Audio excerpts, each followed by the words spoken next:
अहम breaking news अवां सां शेयर कंदासीं। वफ़ाक़ी काबीना यूटिलिटी स्टोर ते रमज़ान पैकेज जी मंज़ूरी ॾेई छॾी। यूटिलिटी स्टोरनि ते 7 अरब 49 करोड़ रुपयनि खां वधीक जो रमज़ान पैकेज ॾिनो वेंदो। रमज़ान रिलीफ पैकेज 4 मार्च खां शुरू थींदो। टारगेटेड सब्सिडी ज़रिए 19 बुनियादी शयुनि ते रियायत ॾिनी वेंदी। ब्रेकिंग न्यूज़ अवां सां शेयर कंदासीं। वफ़ाक़ी काबीना यूटिलिटी स्टोर ते रमज़ान पैकेज जी मंज़ूरी ॾेई छॾी। यूटिलिटी स्टोरनि ते 7 अरब 49 करोड़ रुपयनि खां वधीक जो रमज़ान पैकेज ॾिनो वेंदो। रमज़ान रिलीफ पैकेज 4 मार्च खां शुरू थींदो।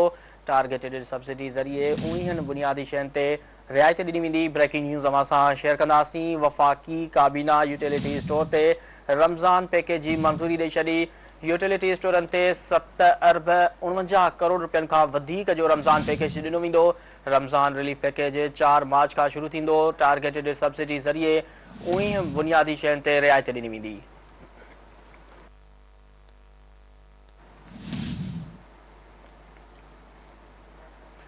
ब्रेकिंग न्यूज़ अवां सां शेयर कंदासीं। वफ़ाक़ी काबीना यूटिलिटी स्टोर ते रमज़ान पैकेज जी मंज़ूरी ॾेई छॾी। यूटिलिटी स्टोरनि ते 7 अरब 49 करोड़ रुपयनि खां वधीक जो रमज़ान पैकेज ॾिनो वेंदो। रमज़ान रिलीफ पैकेज 4 मार्च खां शुरू थींदो। टारगेटेड सब्सिडी ज़रिए 19 बुनियादी शयुनि ते रियायत ॾिनी वेंदी।